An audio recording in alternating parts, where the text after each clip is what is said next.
My fellow Idahoans, I want to take the opportunity to thank you for protecting your loved ones and our neighbors from COVID-19. Case counts and hospitalizations were rising rapidly in November, but collectively, once again, we came together to do the right thing, and virus activity and its impacts have been trending downward in Idaho throughout the months of December and January. When I put in place the Stage 2 statewide public health order in November, case counts were spiking and hospitals were bracing for the worst. Today, thanks to you, those case numbers are much lower and trending downward. Idaho is now has one of the lowest case rates of spread in the nation. In November, our daily hospital admissions were approaching alarming levels, and hospitals across the state were experiencing severe constraints. Today, Idaho hospitals are still stressed for resources, but the majority are operating much more normally, thanks to the decline in COVID spread, again, thanks to you.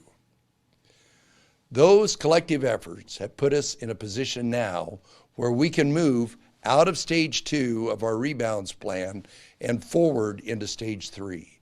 That means Idaho remains open, but with some necessary limitations.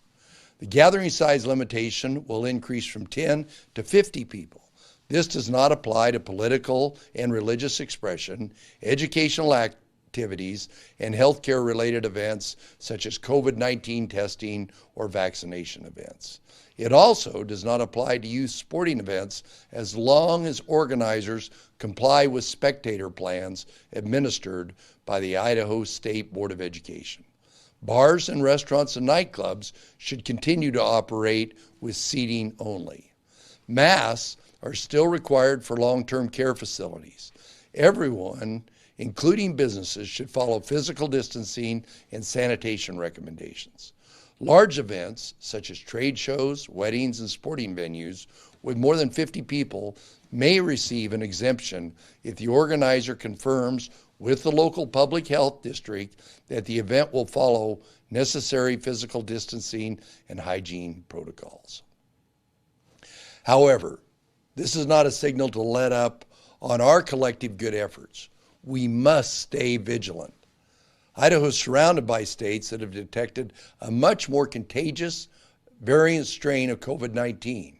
We know it is only a matter of time before we discover it right here in Idaho.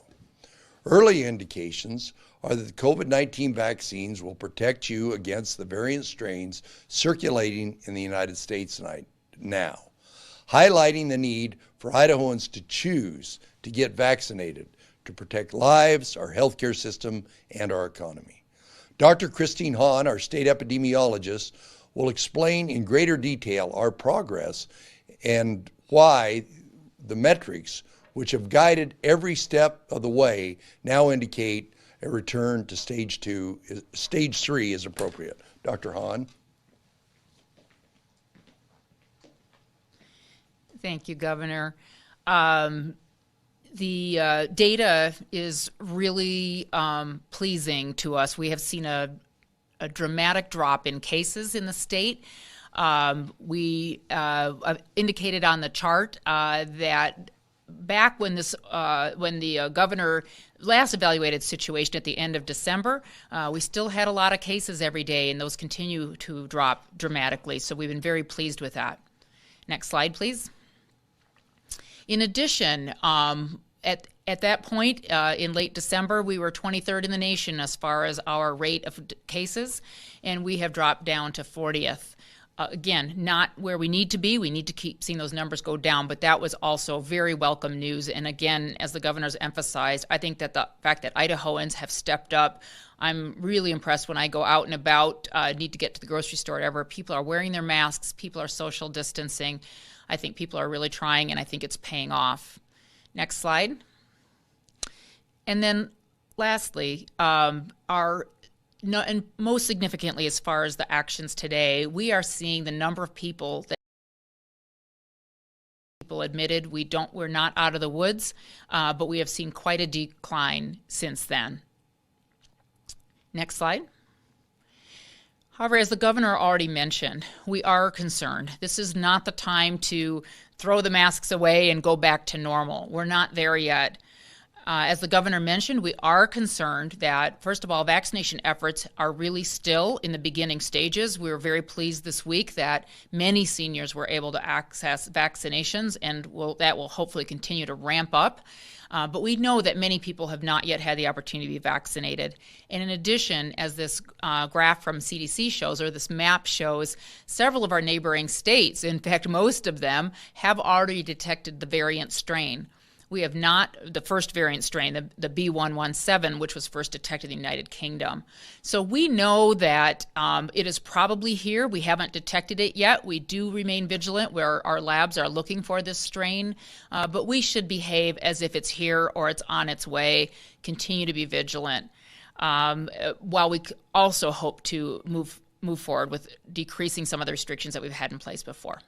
Thank you. Thank you, Dr. Hahn, and thanks to all our public health people in Idaho. My fellow Idahoans, we have learned a lot about COVID-19 over the past year, but one thing remains constant.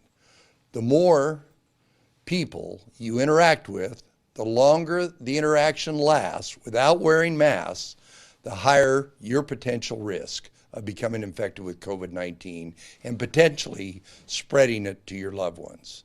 That spread has damaging impacts on our lives, our healthcare system, our schools, and our economy. Idaho has the strongest economy in the nation and the most financially solvent state budget. Let's keep it that way. So please, continue to choose to wear masks. Continue to keep a safe distance from others. Continue to get tested as needed and stay home if you're sick or if you've been directly exposed to COVID-19. Choose to get the COVID-19 vaccine. We are doing a good job, Idaho. Let's keep it up. Thank you.